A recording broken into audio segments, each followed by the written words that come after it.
Demonstrasi tenaga honorer di Kabupaten Sorong, Papua Barat Daya digelar kembali.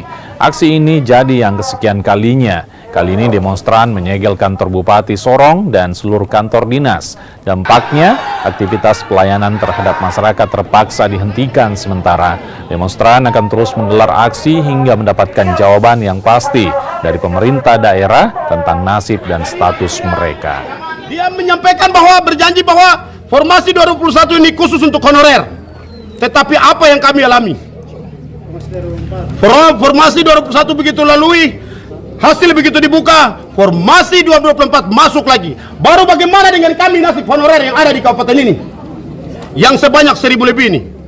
Oleh karena itu, kami minta Bapak Presiden, Menteri Dalam Negeri, Gubernur, bahkan Pak PJ Bupati Kabupaten Sorong, Bapak Sekda, Bapak Kepala BKD untuk menindak DPR